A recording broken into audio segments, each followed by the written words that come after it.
This is an I Am Listening original podcast. There's this dilemma we have about providing more houses but not overdeveloping their area. And it is an issue. I would welcome Michael Gove's statement this weekend where he's saying they're going to encourage and incentivise more local authorities to actually make better use of brownfield sites. And that's something that we really have to do. Welcome to the Kent Politics Podcast, your go-to source for insightful discussions on local and national political matters. Join us as we take a deep dive into local government across the county. Find out what the key decision makers have to say, what your money is being spent on, and how the party's policies could affect how we live. Plus, don't miss our regular feature, Westminster Watch, where we dissect the latest developments and decisions shaping the political landscape in the heart of the UK's capital. Engage with us as we delve into the issues that matter to you and explore the dynamic world of politics from a Kent perspective. Welcome to the Kent Politics Podcast. In a week, it was revealed that a council couldn't find any innovators for its £11 million innovation centre. A huge solar farm was announced for land close to an important historic site. And an education expert says that paying for 11 plus tutoring is a complete waste of money. I'm Dan Essen, local democracy reporter covering borough and district councils in Kent. I'm joined by my colleague, news editor Sean Delaney, who's standing in for our county council reporter Simon Finley, who's away this week. Hello. And Robert Boddy, who's the local democracy reporter from Medway. Hello. We'll also be speaking to KM political editor Paul Francis about the week in Westminster and special guest sitting Gordon MP Gordon Henderson, who is standing down at the next general election.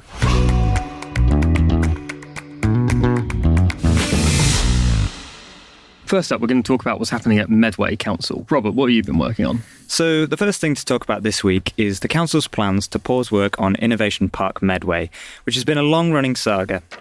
It's a business and innovation park which was originally pitched as an idea back in 2018 by then council leader Alan Jarrett.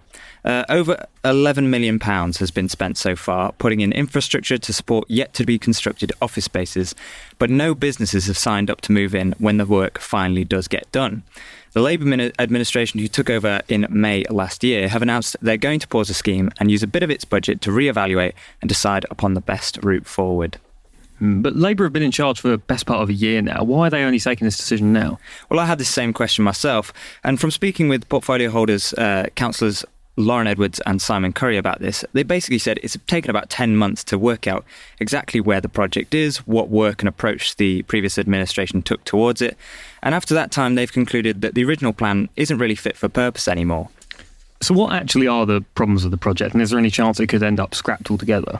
Well, the problems that the current administration highlight is that following COVID, the way businesses operate, the importance of an office space isn't so essential anymore.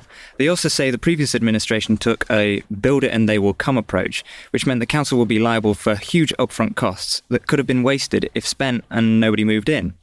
There were supposed to be 2 businesses ready to sign up, but I've been told they were only willing to commit if the council spent a huge amount of money creating the buildings rather than working in partnership. They say that the project is going to go ahead. It's just a case of redesigning the plans to make them suitable. So they're keen to say the project's definitely not been cancelled. Interesting. So what else has been going on in the Medway towns? Well, back in January, the BBC Shared Data Unit did some work on the amount of debt that local councils have on their books. At the time, Medway Council wasn't included, but we got their data back, which shows that after Kent County Council, Medway has the largest debt of any council in the county at £225 million. KCC, which covers the whole of the county, has a debt of £787 million.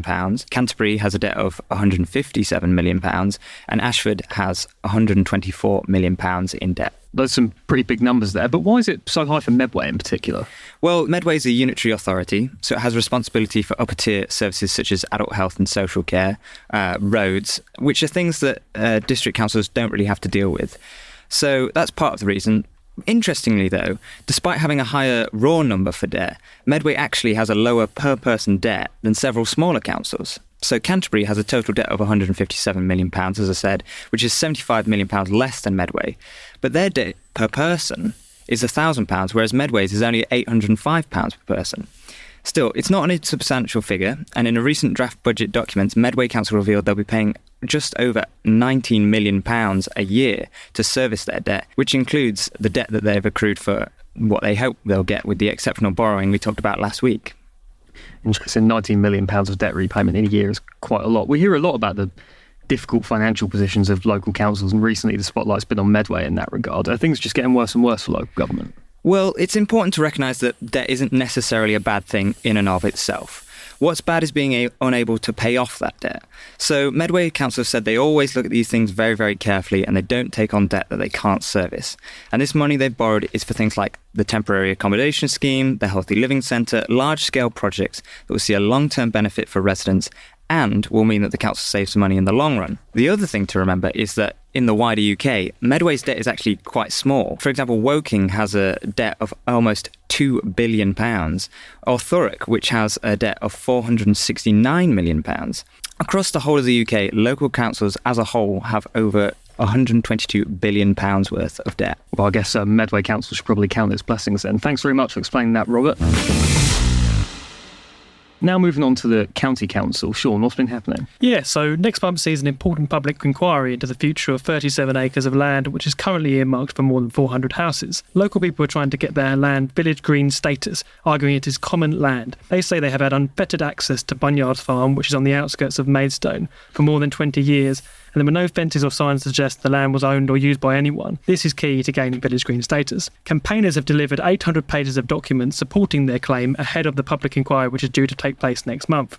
This will be heard by a barrister who specialises in planning law. But presumably that land is owned by somebody, so who are the owners and what do they have to say about this? Yeah, so the owners of the land, the Andrew Chill Will Trust, will claim otherwise, and they say that efforts were made to fence the land off and that the land was never meant to be used in the way it had been by locals. It's an interesting one, though, as it's about the only scrap of land left between Allington and Aylesford that has not been built on. Legislation came forward in 2006, which gave local people the right to declare patches of ground, sometimes quite small, as village greens, which effectively protects them from any form of future development. As I said, the inquiry will run for 4 days and will take place in March at County Hall, so we'll have to wait and see what happens then. Interesting. So it may be half-term, but I understand education's back on the cards at County Council. Yeah, well, as we all know, Kent has a selective system of education where parents can enter their pupils into the Kent test, otherwise known as the 11 Plus. Passing the 11 Plus means a child can attend a grammar school, and Kent has more grammar schools than just about any other county in the country. But it has since emerged that Labour's proposed 20% hike in VAT on independent schools has had a rather surprising consequence. Wealthy parents who would normally choose a private education for their children fear that if Sir Keir Starmer gets in, they'll not be able to afford the fees. So Keir has earmarked the money raised on the VAT rise, which could be as much as £1.7 billion for investment in state schools. And as a result, those parents are creating a massive demand for 11 plus tutors for their kids and to get them into a grammar school instead. One firm we have spoken to has seen a massive spike in interest since Labour announced its plans. It seems that the demand for tutors has become so high in the past 6 months. In fact, one firm is setting pupils an entrance exam to see if they're suitable to be tutored. The field is so competitive that parents are refusing to share details of good tutors with other parents because of the race for the prize of a grammar place. So does coaching students for the 11 Plus test actually work? Well, one expert in the field, former principal primary advisor for Kent, Simon Webb, is not impressed by the use of tutors. He says that a child has either got the ability to pass the 11 plus or they do not. A coach can help a children to take the test, but a tutor cannot give a child the ability to pass it, in his opinion. In short, Mr. Webb says paying for a tutor is a waste of money. The tutor we spoke to said that it can offer emotional support and confidence building for the child, as well as helping in passing the 11 plus, however. So do you think it actually will put pressure on grammar school places here in Kent? Ultimately, this story is many layered. Some say that only smaller independent schools will suffer because of the VAT rise and would probably be inclined to attract children academically unsuited to a grammar education. Others say it will turn to grammars into a super selective schools, possibly squeezing out bright pupils from disadvantaged backgrounds. Simon Webb said if children are already in the state school, they would be automatically allowed to take the 11 plus, so the numbers would not be skewed. And he believes those well-off parents are probably just keeping their options open should Labour form the next government. Well, I guess we'll have to wait and see. Thanks very much for explaining, Sean. So, Dan, what's been happening with you this week? So I spent some time looking into a controversial planning application for a massive solar farm about 160 metres from some of the most important Roman ruins in the country, down at Richborough near Sandwich. Why are those ruins so important and what are people saying about them? So Richborough hosts the remains of a Roman fort and amphitheatre, which was the first permanent Roman settlement in Britain after the invasion by Emperor Claudian in 43 AD. Around it there's all sorts of other architectural sites like mounds and walls, and possibly other ruins buried in the ground, which is quite marshy and waterlogged. A local archaeologist, Dr. Tony Redding, told me that there's a good chance the very first Roman road in Britain was built there and lays basically right under the planned site for the solar farm. The energy company developing the solar farm, which is actually the biggest renewable energy firm in Europe, called Statkraft, says that their archaeologists reckon there's no evidence of that Roman road being underneath the site. Nonetheless, there are concerns even from the county council's own archaeologists about serious damage to one of the most historically important sites in the country, and famed classicist and historian Mary Beard drew some attention to it on Twitter, raising some concerns. There's currently almost 600 objections to the plans and still counting, but no decision has been made yet. That'll take another couple months. So what else have you been looking at? So I've yet again been on the case of East Kent Hospitals Trust, the NHS body which runs hospitals in Canterbury, Ashford, Dover and Margate. It's one of the biggest NHS trusts in the country, and it's been in a spiralling finance crisis for quite some time now. What sort of financial trouble are they in, and what are they going to do about it? But the long and short of it is that they've massively overspent every single month for the past year or so, sometimes to the tune of £10 million a month. They're absolutely hemorrhaging cash on everything from agency staff to unexpectedly high demand for beds and A&E spaces. It's relatively normal for an NHS trust to be in debt and run to a planned deficit, which basically they agree with NHS England that by the end of the financial year, the trust should be in X amount of debt and no more. East Kent Hospitals Trust was meant to have a deficit of £72 million by April. They're looking at a number close to £120 million. They've called in consultants from firm PwC to help explain why they just can't save cash. And they tell me that next year they plan on making at least £49 million of savings to balance the books. However, for the past 6 months that I've been looking at this, every single time they give an update on their financial woes, they explain that one of the main causes of their ballooning deficit is a consistent failure to make their planned savings. So when they say their plan is simply to save more next year, there's good reason to be sceptical they'll achieve what they set out to. Is there a topic that you would like to be discussed on the Kent Politics podcast? Perhaps you've got a question for one of our panel, or you'd like to comment on a hot topic in local or national government. Get in touch by emailing or sending a voice note to kentpoliticspodcast@thekmgroup.co.uk. Well, that's what's been happening across Kent and Medway. Thank you very much, Robert and Sean, for your contributions. Thank you. Next up, we're speaking to our political editor, Paul Francis, about events at Westminster. What's the latest, Paul? Well, the big news this week is that the county is or will be losing one of its MPs without a vote being cast. We are, of course, talking about the Chatham and Aylesford MP, Tracy Crouch, who has announced that she's to quit as an MP and is doing so for what she described as personal and positive reasons. It was quite a surprise to hear the news that she's resigning. Why she decided to do it? Well, in her own words, in her resignation letter, she said, "We spend far too much time in our relatively short lives putting things off, but at some point you have to say to yourself, if not now, when? And for me, I've realised that when is now. I turn 50 next year and a new adventure awaits. I have no idea what it entails, and that is both exciting and scary, but what I do know is that I will forever be grateful for my time in Parliament." She will, as they say, be a hard act to follow. She is one of those MPs who crossed the political divide in a way the former Mason MP Anne Widdecombe did, securing votes from those who might normally put their cross against a different party. She can also look back on a political career that took her to a role of Minister for Sports, which she loved, so maybe she thought that might be difficult to beat. So her seat is possibly a plum seat for the Conservatives, given the size of her majority, but she joins a pretty long list of MPs who are quitting preemptively ahead of the next election and saying they won't stand. Why do you think so many MPs are doing this? Well, yes, you're right. A political exodus is taking place. She'll be the 57th Tory MP to quit out of a total of 90 altogether so far. Some, of course, are simply retiring, like Gordon Henderson, who is appearing on the podcast today. But others are going for much more unsettling reasons, saying that they are targets of abuse and constant, unrelenting abuse at that.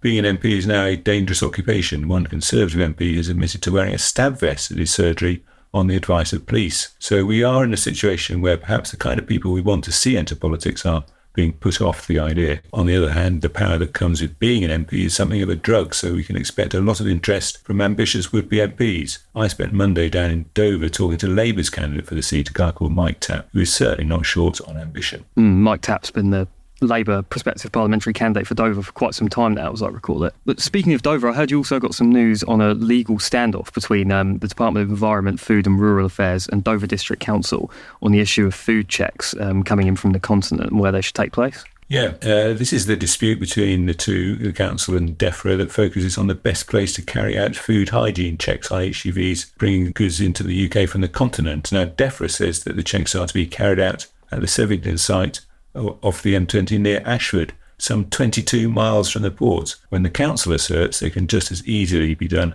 at a location 5 miles from the port. What we've heard so far is basically an exchange of legal letters between the two, with Dover saying they intend to try and take it to judicial review. Now, I've been told the council's initial letter setting out its intentions to go to court has been well and truly demolished by the government's lawyers. Now, the opposition party, the Conservatives at Dover, are up in arms over the legal tussle because of the costs involved, which goes with the checks done at whatever Port Health Authority does eventually end up doing them. In Dover's case, that is being estimated at a possible £2.8 million. So it's not just a case of small change. Interesting. I guess we'll have to see what happens when it ends up in court, if it ends up in court. Thanks very much, Paul, for your insights into what's going on, and we'll see you again soon.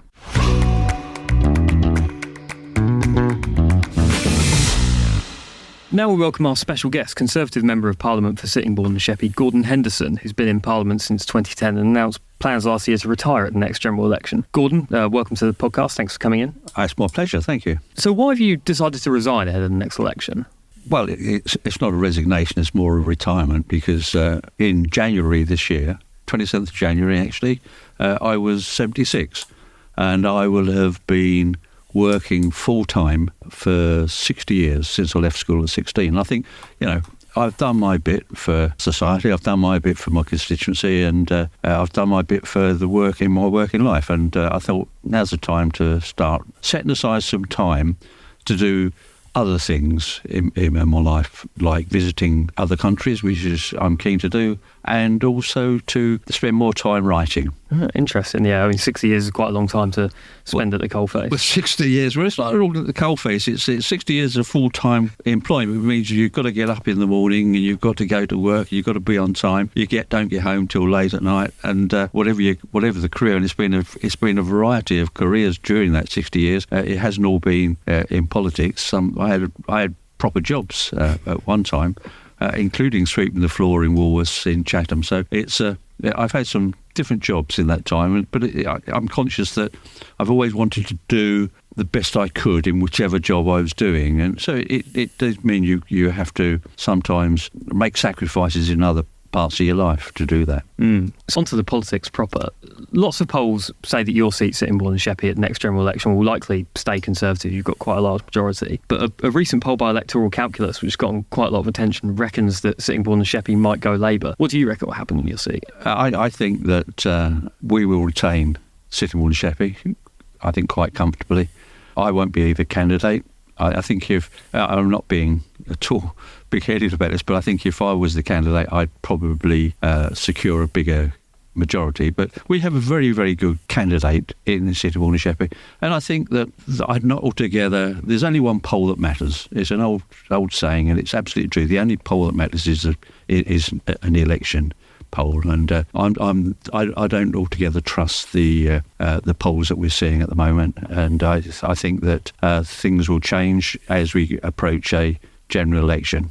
So Labour have been, whether you trust them or not, Labour have been consistently ahead in the polls for quite some time now, and there seems to be sort of a growing assumption in the media and a lot of politicians that the Conservatives are going to get pretty roundly turfed out at the election this year.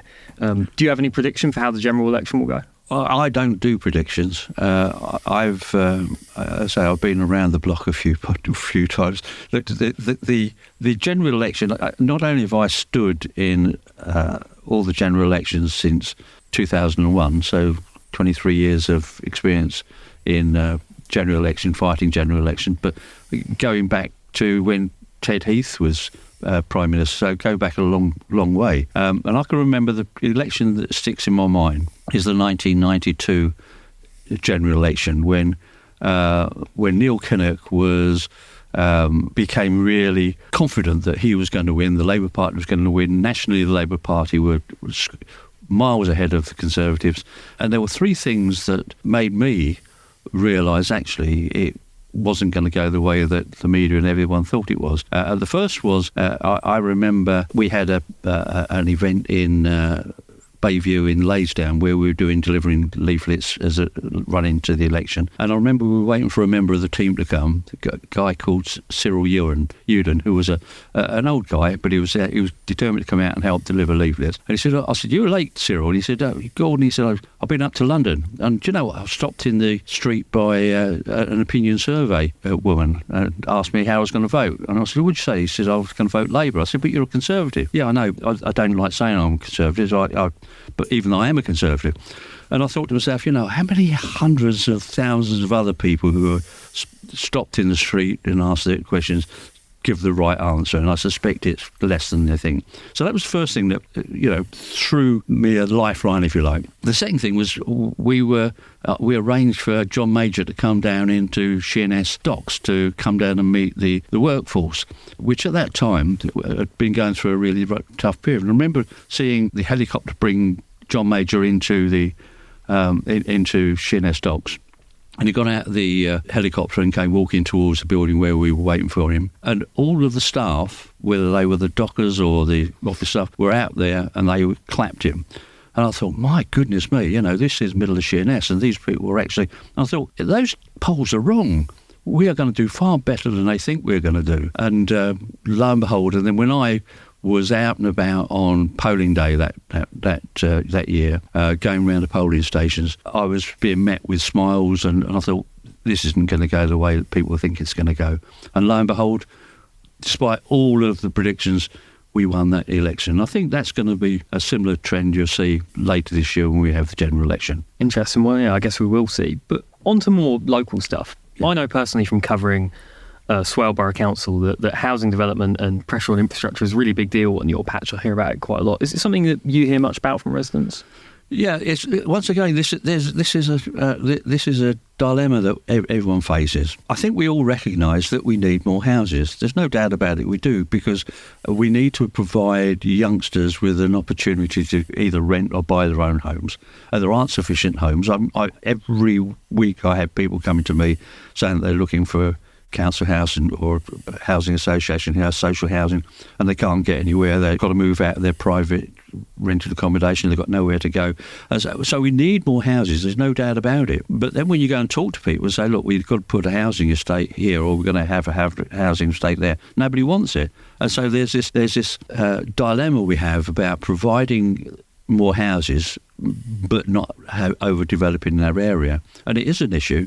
And I think that I would welcome Michael Gove's statement this weekend, where he's saying they're going to encourage and incentivise more local authorities to actually make better use of brownfield sites. And that's something that we really have to do. We've done that already in Swale, under pressure, partly from me. I got the previous government to actually provide Swale Borough Council with an extra £4 million so that they could help mitigate the land in between Queenborough and Rushington for development. And so there's development taking place there on brownfield site, because the Swale Borough Council were able to give the developers money to actually improve the land there for building. So we could do more of that, and I think that's where and there is still brownfield site available, and that's what we've got to do. But I think in Swale, we also have to recognise that we need even more homes than the brownfield sites that we have available, and somehow we've got to find a location where we can have a major development. Sheppey Academy on the island has been troubled for quite some time, and after millions of pounds being invested, they're finally moving towards a model which you yourself previously suggested, with two separate trusts running the sites in Sheerness and Minster. Why do you think it's been a problem for so long, and do you think those changes will be successful? Well, how long have you got? Because it is a long and complex problem. It goes back to the early 1970s when it was decided by the powers that be to turn Sheppey into a comprehensive system, whereas Sittingbourne and the rest of Kent were still selective. And so it actually told youngsters and parents on Sheppey that they were different from everybody else. And I think that was a really bad message to set up. And so they almost overnight closed the two technical schools on Sheppey and built one big comprehensive school. And children, including my wife, by the way, who was actually at the girls' tech school on Sheppey at that time, which was in Danley Road, were actually moved overnight into a new comprehensive system. And she says, effectively, her education stopped. And that was the start of the problem. Sheppey Comp had a terrible start. It had a terrible continuation, and it eventually had to change. And eventually, they not only did they change the secondary education, they actually changed this whole system on Sheppey into a 3-tier system. Whereas once again in Sittingbourne it was a 2-tier system, and so that also became problematic. And at that time we had 3 very good middle schools on Sheppey, and the system was that children were leaving the first school with being a year behind. They go to the middle school, and the 3 good middle schools actually, by the time they left there, they were a year ahead of where they should be. And they went to the comp, and after a year, they were 2 years behind again. And so when they decided they had to do something about secondary education on Sheppey, they decided that the problem was the middle schools for some bizarre reason, even though they were the best schools on the island. And so they changed back to a 2-tier system, and had decided that the only way they were going to be able to afford it was by having an academy.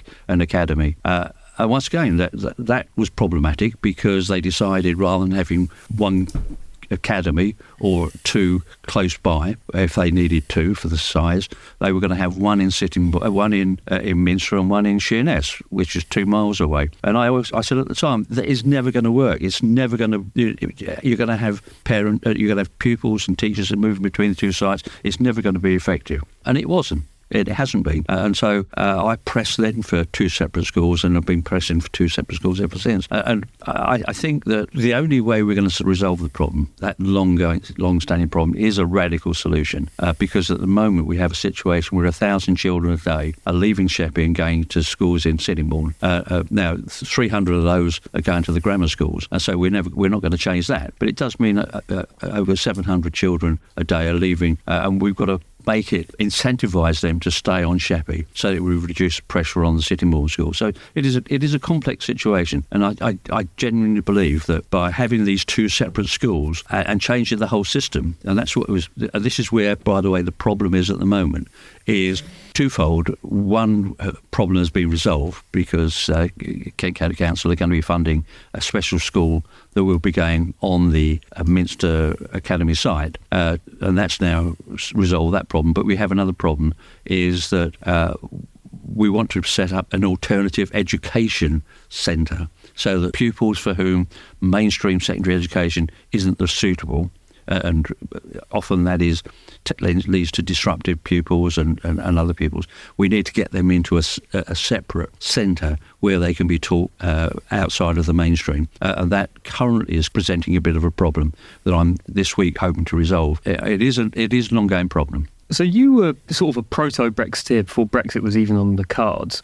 What do you think of the current state of our relationship with the EU? Do you think Brexit's been a success or not, and why? Well, I think that Brexit has been a success. It's been a success for Britain. It might not be a success for Europe, but if those people that say that leaving the European Union was going to be a disaster for Britain need to look at themselves hard in the mirror and then explain why it is that Britain's doing so much better than countries in the EU like Germany and France and Italy are worse off than the UK. So to say that the UK is going to be a disaster, and is still a disaster, is total nonsense. It isn't. It has made things difficult for travellers and such like. Except that, if you want to travel to France or Italy or wherever you want to return to, you're going as a normal traveller now, as rather than a member of the EU. So it does make life difficult. I've just come back from a holiday in South Africa. I had to, as it happens, I didn't need a visa to get to South Africa. It's one of the advantages of going there. But you are treated as an outsider, and that's the same as we are when we go to France. So that is the only downside, I think. The upside is that we have been in a position now to be able to strike trade deals with many other countries, which are going to be even more successful. We actually still have our political editor, Paul Francis, on the line. Paul, do you have any thoughts on that argument? Well, I'd like to ask Gordon what he thinks about the activity of the weekend when farmers demonstrated near Dover about these food checks on lorries bringing goods into the UK. That's not really a benefit, is it, when the M20 becomes clogged up? Do you think Kent's worse off than other parts of the UK? No, I don't. As a result of Brexit? Well, no, I don't think it's about. I don't think that's a result of Brexit at all. It's about other problems. In fact, strangely enough, I had a meeting with a farmer only today that came to my office to buy one of my books. Plug. And he actually it was saying that he's going through a tough time at the moment. He's a cereal farmer, and he said, look, the bottom's falling out of the market because of the increase of exports from the Ukraine and from Russia, which had slowed up, and now they're increasing again. And so we're being hit not by the EU or problems from the EU. We're being hit, farmers being hit by world problems, and he accepted it's a world problem. We are being hit by EU countries, others of my farmers, particularly fruit farmers, of which we have a lot in Kent and have a lot in Sittingbourne and Sheppey, are saying, look, one of their biggest problems is that the French are dumping apples on the British market at the prices they can't compete with. But that's nothing to do with, they would be doing that whether we're in the EU or not. It's nothing to do with the EU or being members of the EU. We're still trading. Lastly, I've got three very quick fire questions for you, Gordon. Firstly, if you had your time again as MP and infinite money to achieve whatever you wanted for the constituency, what would you like to do for Sittingbourne and Sheppey that you weren't able to? Oh, if I had the power and the money, I would have changed the secondary education on Sheppey a lot sooner than I've been able to. What's your proudest achievement after 14 years in Parliament? I think when I look back, I think it's been the number of people that I've been able to help. We've managed to help on average about 3,000 individuals and families every single year, and I look upon that as a really good record. And lastly, what's next for you after politics? Retirement, more time in South Africa, and writing more time to write my books. Well, Gordon Henderson, thank you very much for your time. It's my pleasure, Dan. Thank you. Well, that's it for this week's Kent Politics podcast. Thanks very much for listening. Don't forget to also tune into KMTV on Fridays at 5 p.m. for their politics show. We'll be back next week with more top news and analysis from our county. All the best now. Thanks for listening to the Kent Politics Podcast. Don't forget to check out stories throughout the week on the politics page of Kent Online. And you can watch the Kent Politics Show with Rob Bailey on KMTV every Friday at 5 p.m. or on demand at kmtv.co.uk. This has been an I Am Listening original podcast. For more information, head over to our website, im-listening.co.uk.